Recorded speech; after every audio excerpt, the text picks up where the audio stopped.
This is You've Already Been Hacked, recorded on 24 April 2021.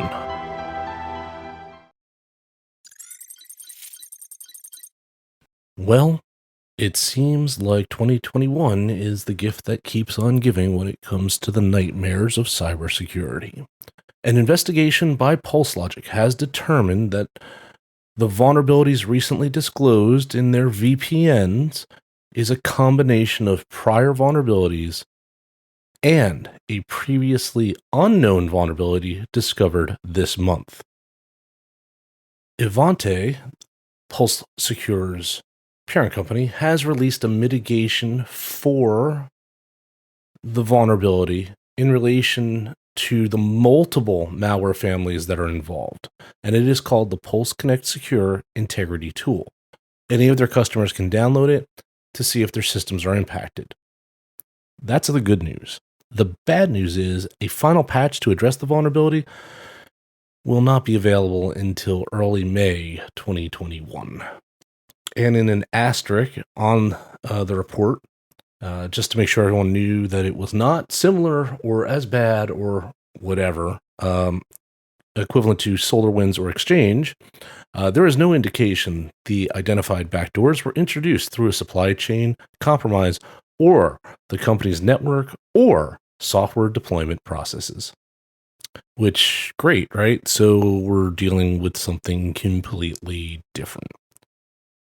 Our friends at Mandiant are currently tracking 12 malware families associated with the exploit of Secure VPN devices.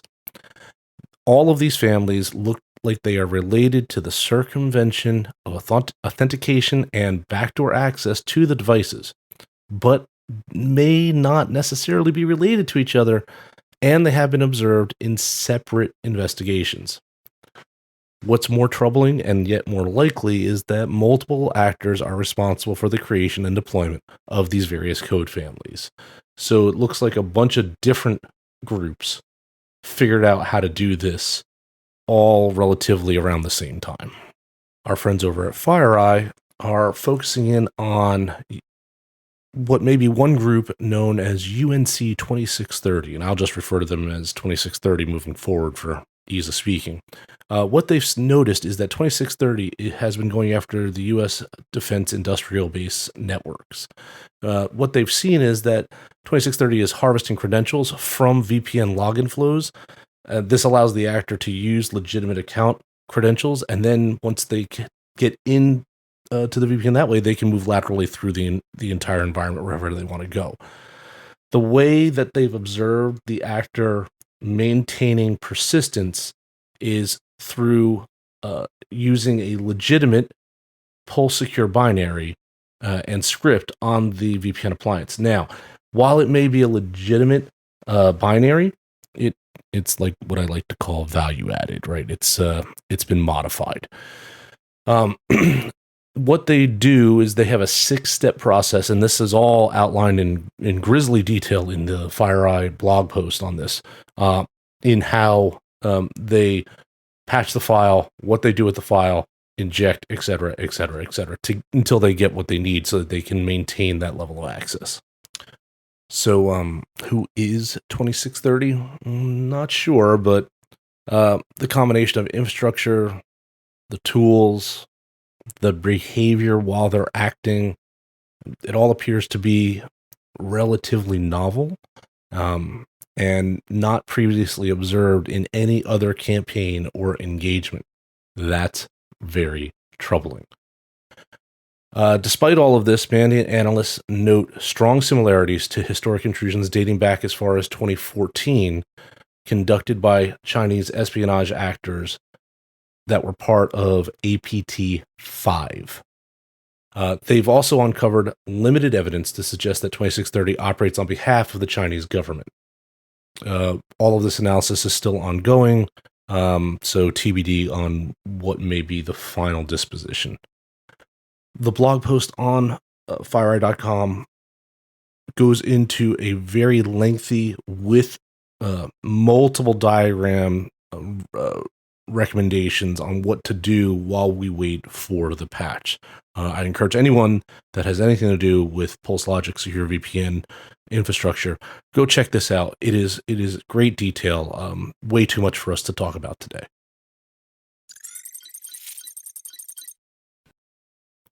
Being a white hat hacker, potentially, definitely has reverberating effects, depending on what you're going to do, like go after the largest open source project ever to prove a point.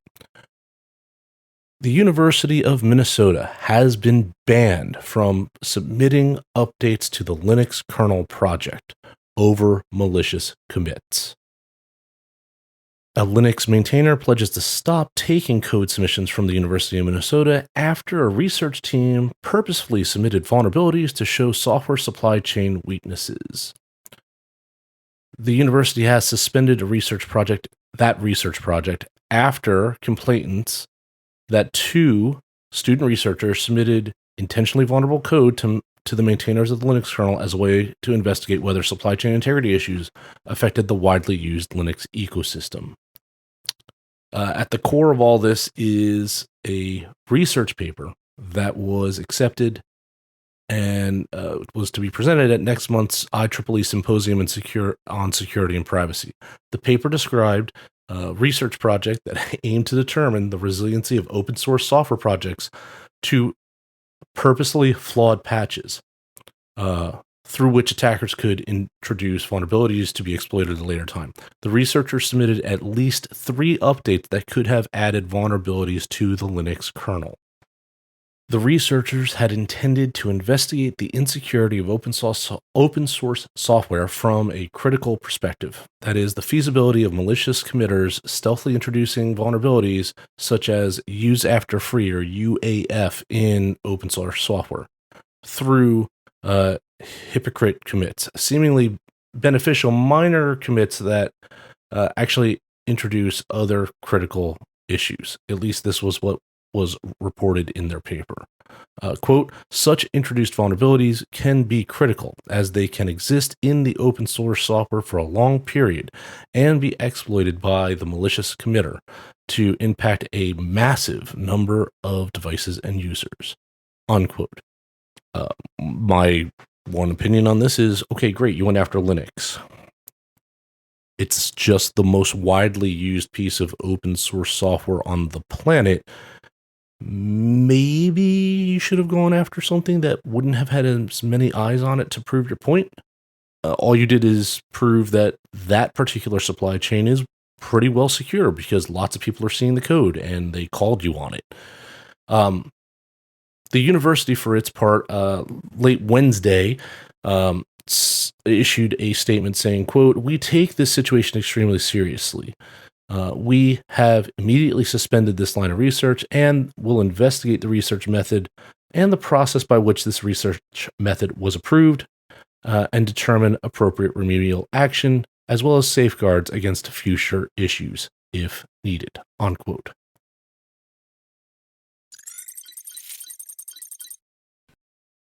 The laptop manufacturer Quanta has suffered a ransomware attack at the hands of REvil. The ransomware game asked Apple to buy back stolen product blueprints to avoid having them leaked on their site before the Apple Spring Loaded event. How are Quanta and Apple related? Well, Quanta Computer is a notebook manufacturer and one of Apple's business partners. From what we know, Quanta refused to communicate with REvil or pay the ransom demand after they allegedly stole, quote, a lot of confidential data off of Quanta's network. Quanta is Taiwanese-based, and they are an original design manufacturer, or ODM. Apple is not the only company that uses Quanta. Quanta has high-profile customers, including Dell, HP, Alienware, Lenovo, Cisco, and Microsoft. Based on the number of ODM laptop units sold, Quanta is the world's second largest original design manufacturer of laptops, only behind Compal, who also was targeted by ransomware last year. The information that was shared with our friends at Bleeping Computer states that Quanta has to pay $50 million by the 27th of April, or $100 million after the countdown ends. REvil has leaked over a dozen schematics and diagrams of MacBook components on its dark web leak site, although there is no indication that any of them are from new and upcoming Apple products. What's interesting is it looks like REvil has upped their initial asking price to start negotiations higher so that they're able to get a price more in line with what they actually may want. It's not a bad negotiating technique. Codeco has been hacked and had a system breach where hundreds of customer networks may end up being compromised because of it. More details have emerged on this, which are now being linked to the SolarWinds hack. Reuters is reporting that hundreds of customer networks have been breached in this incident, expanding the scope of the system breach beyond just Codeco's systems. It looks like this was a supply chain attack that caused the initial entry vector. What it looks like specifically is that Codeco had a flawed Docker image and that their credentials were used by threat actors to gain access to Codeco's bash uploader script that's used by all of their clients. By replacing Codeco's IP address with their own in the script, the attackers paved the way to silently collect Codeco customer credentials, tokens, API keys, and anything stored as an environmental variable in the customer's continuous integration environments. How's that for always being connected to the internet? Codeco initially released its investigation all the way back on the 31st of January. So this has been developing, and not until the 1st of April, rather appropriate,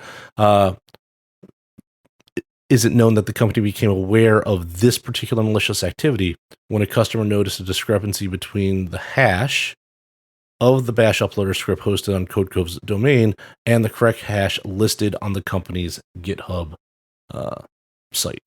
For note, Codeco has 29,000 customers, including GoDaddy, Atlassian, the Washington Post, Procter & Gamble, and the U.S. government. The U.S. Cybersecurity and Infrastructure Security Agency, CISA, revealed just this past week in an advisory warning of multiple vulnerabilities in the open in-ear or Ethernet IP stack that industrial systems could be exposed to denial of service attacks, data leaks, and remote code execution.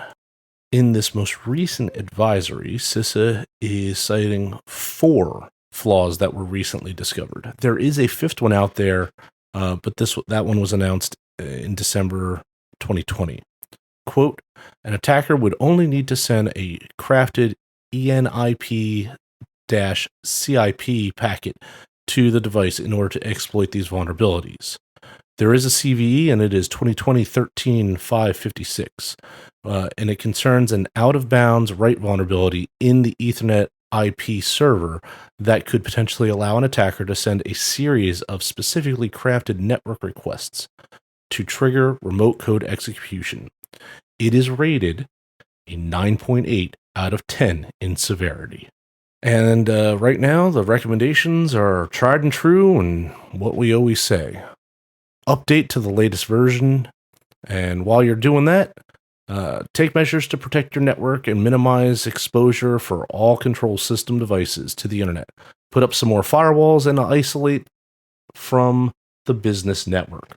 So in many, many industrial control system scenarios, the modus operandi is you have a business network, which is where all your administrivia happens, and then you have your operational network, which is where all the actual SCADA or supervisory control and data authentication systems exist. So they should be bifurcated off. They should not be communicating with each other directly. If they are, that's bad. Maybe reconfigure your network.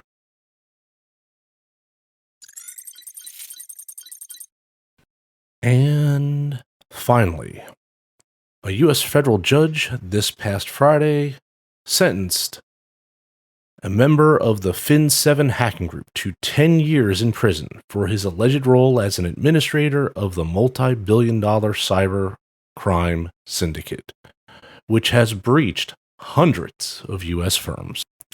The sentence already includes 3 years that the individual has already spent in detention since his arrest, and $2.5 million in restitution to be distributed to the victims. Fin7 is one of the most formidable cyber criminal groups of the last decade, according to cyberscoop.com. The group has allegedly siphoned off millions of credit card numbers from restaurant and hospitality chains in 47 U.S. states. Researchers had previously put Fin7's theft at about $1 billion US, but prosecutors said in their sentencing that a conservative estimate of losses caused by the group was between $3 and $5.7 billion. Fin7 has disguised much of its criminal activity behind some front companies, one specifically dubbed Combi Security. So it just goes to show, you may not know who you're working for or what they're doing, and you may not know who you're doing business with, because they may actually not be the good guys. They may actually be really, really bad. That's all for the news this week. I'm your professor of cyber risk. We'll talk again soon. If you like this podcast, share it with your colleagues and friends. Your support is how we are able to continue to make this content. Thank you.